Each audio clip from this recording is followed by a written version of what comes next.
Hi friends, நான் Shobana Shantakumar. Welcome to Shobana's Kitchen Tamil. ஏற்கனவே நாங்கள் நிறைய கேக் ரெசிபீஸ் பார்த்துருக்குறோம். அதோட லிங்க்கை டிஸ்கிரிப்ஷன் பாக்ஸில் கொடுத்துருக்குறேன். உங்களுக்கும் பிடிச்சிருந்தா நீங்களும் ட்ரை பண்ணி பாருங்கள். இன்றைக்கு நான் இன்னும் ஒரு வித்தியாசமான அதே நேரத்தில் எல்லோருக்குமே ரொம்பவும் பிடிச்ச மாதிரி வீட்டில் இருக்கிற பொருட்களை வச்சு எப்படி டேஸ்டியாக ஒரு சாக்லேட் மஃபின் செய்யலாம்னு சொல்லி தான் உங்களோட ஷேர் பண்ண போகிறேன். இப்போ நீங்களும் வாங்க இந்த டேஸ்டியான சாக்லேட் மஃபின்ஸை எப்படி செய்யலாம்னு சொல்லி பார்ப்போம்.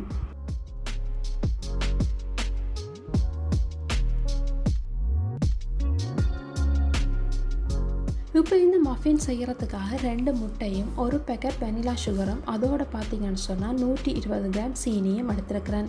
உங்களுக்கு ஒருவேளை இந்த வெனிலா சுகர் கிடைக்கலன்னு சொன்னால் நீங்கள் அதுக்கு பதிலாக வெனிலா எக்ஸ்ட்ராக்டும் எடுத்துக்கொள்ளலாம். இப்போ இது எல்லாத்தையும் சேர்த்து நாங்கள் நல்லா பீட் பண்ணி கொள்ளுவோம்.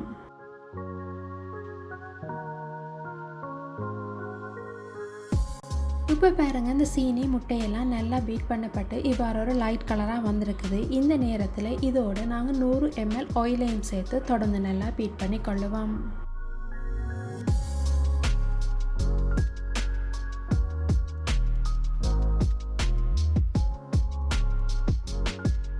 இப்போ நாங்கள் இந்த மஃபின்ஸுக்கு தேவையான ட்ரை இன்க்ரீடியன்ஸை சேர்த்து கொள்ளுவோம். இதில் பார்த்தீங்கன்னு சொன்னால் நான் 180 கிராம் ஆல் பர்பஸ் ஃப்ளோரும் அதோட 40 கிராம் சாக்லேட் பவுடரும் 15 கிராம் கொக்கோ பவுடரும் அதோட பார்த்தீங்கன்னு சொன்னால் ஒரு பேக்கெட் பேக்கிங் பவுடரும் எடுத்துருக்கிறேன். அதாவது 15 கிராம் பேக்கிங் பவுடர் எடுத்துருக்கிறேன்.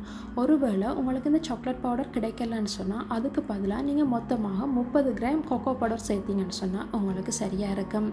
எப்போவுமே நாங்கள் இந்த ட்ரை இன்க்ரீடியன்ஸை சேர்க்கும்போது எல்லாத்தையும் ஒரே தரத்தில் சேர்க்காம இவ்வாறு 2 தரத்தில் சேர்த்து கொள்ளுங்க. அப்போ தான் உங்களுக்கு அந்த கேக் நல்லா பொங்கி நல்லா சாஃப்டாகவும் அதோட நல்ல டேஸ்டாகவும் இருக்கும்.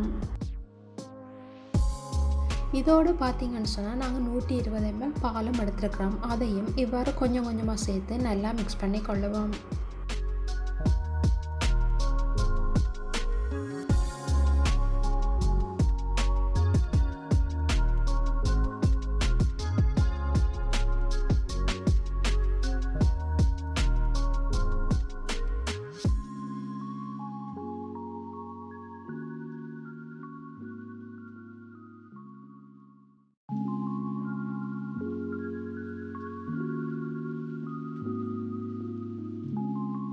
எப்போவுமே நாங்கள் இந்த ட்ரை இன்க்ரீடியன்ஸை சேர்த்த பிறகு பீட்டரை யூஸ் பண்ணாமல் இவ்வாறு ஒரு வாய விஸ்கால மிக்ஸ் பண்ணி கொள்ளுங்க. அப்போ தான் உங்களுக்கு அந்த கேக் அடைஞ்சு போகாமல் நல்லா சாஃப்டாக இருக்கும்.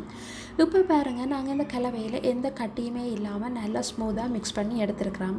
இப்போ உங்களுக்கு பிடிச்ச மாதிரி இந்த மஃபின்ஸை விட்டு கொள்ளுங்க.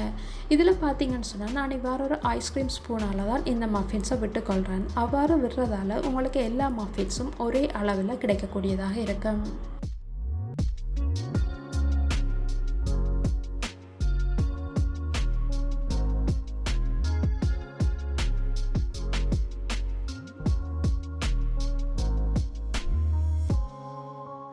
இப்போ நான் இந்த மஃபின்ஸுக்கு மேலால் இவ்வாறு கொஞ்சம் சாக்லேட் சிப்ஸ் தூவிக்கொள்கிறேன். இது கட்டாயம் இல்லை, உங்களுக்கு விருப்பம்னு சொன்னால் நீங்களும் இந்த சாக்லேட் சிப்ஸை சேர்த்து கொள்ளலாம். இல்லை நீங்கள் சேர்க்காமலும் இந்த மஃபின்ஸை பேக் பண்ணி கொள்ளலாம். இப்போ நாங்கள் இந்த மஃபின்ஸை பேக் பண்ணுறதுக்காக ஏற்கனவே அவனை 200 பார் செல்சியஸில் ப்ரீ ஹீட் பண்ண விட்டுருக்குறேன். இப்போ பாருங்கள், அவனும் ரெடி ஆகிட்டுது. நாங்கள் இந்த ட்ரேயை அவனில் கீழ்த்தட்டில் வச்சுட்டு ஒரு 12 தொடக்கம் 15 நிமிஷம் பேக் பண்ண விடுவோம். இந்த டைம் ஒவ்வொரு அவனுக்கும் வேறுபடும். அதால் நீங்கள் உங்களோட அவனுக்கு ஏற்ற மாதிரி இந்த டைமை செட் பண்ணி கொள்ளுங்க. இப்போ நாங்கள் அவனில் மஃபின்ஸை வச்சு கிட்டத்தட்ட 12 நிமிஷம் ஆயிட்டுது. இப்போ நாங்கள் செய்த மஃபின்ஸ் எப்படி வந்திருக்குதுன்னு சொல்லி பார்ப்போம். இப்போ நீங்களே பாருங்கள், எங்களோட மஃபின்ஸ் நல்லா பொங்கி நல்லா வால்ஷமாகவும் அதே நேரத்தில் நல்ல வடிவாகவும் வந்திருக்குது. இப்போ இதை நாங்கள் இறக்கி கொள்ளுவோம்.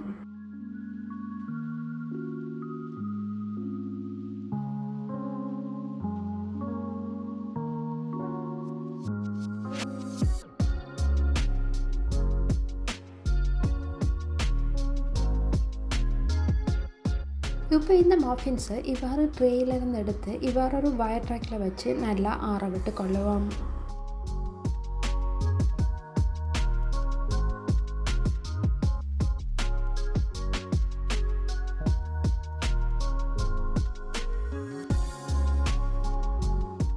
இந்த மஃபின்ஸை நீங்கள் உடனேயும் சர்வ் பண்ணி கொள்ளலாம். இல்லைன்னு சொன்னால் ஒரு நாள் முழுக்க நல்லா ஆற விட்டுட்டு அடுத்த நாள் எடுத்து சர்வ் பண்ணி பாருங்கள். இன்னும் நல்லா மாய்ஸ்டாகவும் அதே நேரத்தில் நல்ல டேஸ்ட்டாகவும் இருக்கும். நீங்கள் இந்த மஃபின்ஸை ஒரு ட்ரேயில் இல்லைன்னு சொன்னால் ஒரு ஏர்டைட் கண்டெய்னரில் போட்டு அப்படியே மூடி வச்சு பாருங்கள். ஒரு கிழமையானாலும் அதோட டேஸ்ட் மாறாமல் அப்படியே ஃப்ரெஷ்ஷாக இருக்கும். எப்போவுமே நாங்கள் இந்த சாக்லேட் மஃபின்ஸை வெளியில் வாங்குறத விட வீட்டில் செய்யும்போது எங்களுக்கு பிடிச்ச மாதிரி பிடிச்ச டேஸ்ட்டில் செய்து கொள்ளலாம். அதோடு நாங்கள் வீட்டில் செய்கிறது எப்போவுமே ஆரோக்கியமாகவும் அதே நேரத்தில் நல்ல டேஸ்ட்டாகவும் இருக்கும். இதில் பார்த்தீங்கன்னு சொன்னால் நாங்கள் 15 மஃபின் செய்து எடுத்துருக்கிறோம். இந்த எண்ணிக்கை நீங்கள் செய்கிற மஃபின்ஸோட சைஸுக்கு ஏற்றவாறு கூடுதலாகவோ அல்லது குறைவாகவோ இருக்கலாம். இப்போ நாங்கள் செய்த மஃபின்ஸ் எந்த அளவுக்கு பேக் பண்ணப்பட்டு வந்திருக்குதுன்னு சொல்லி பார்ப்போம். இப்போ நீங்களே பாருங்கள், எங்களோட மஃபின்ஸ் நல்லா பொங்கி எந்த ஈரத்தன்மையும் இல்லாமல் நல்ல சாஃப்டாகவும் அதே நேரத்தில் நல்லா மாய்ஸ்டாகவும் நல்ல டேஸ்ட்டாகவும் வந்திருக்குது. அதோடு நாங்கள் சேர்த்த கொக்கோ பவுடர் சாக்லேட் பவுடர்லாம் சேர்ந்து இன்னும் நல்லா வால்ஷமாகவும் வந்திருக்குது. அதோடு பார்த்தீங்கன்னு சொன்னால் இனிப்பும் நல்ல இருக்குது. உங்களுக்கும் இந்த சாக்லேட் மஃபின்ஸ் பிடிச்சிருக்குமென்று நம்புகிறேன். நீங்களும் ஒரு தடவை இதே அளவில் இதே முறையில் உங்களோட வீட்டில் ட்ரை பண்ணி பாருங்கள். ட்ரை பண்ணி பார்த்துட்டு எப்படி இருந்துச்சுன்னு சொல்லி மறக்காமல் உங்களோட கருத்துக்களை என்னோட பகிர்ந்து கொள்ளுங்கள். இன்னும் ஒரு வீடியோவில் இன்னும் ஒரு இன்ட்ரெஸ்டான ரெசிபியோடு மீண்டும் சந்திப்போம்.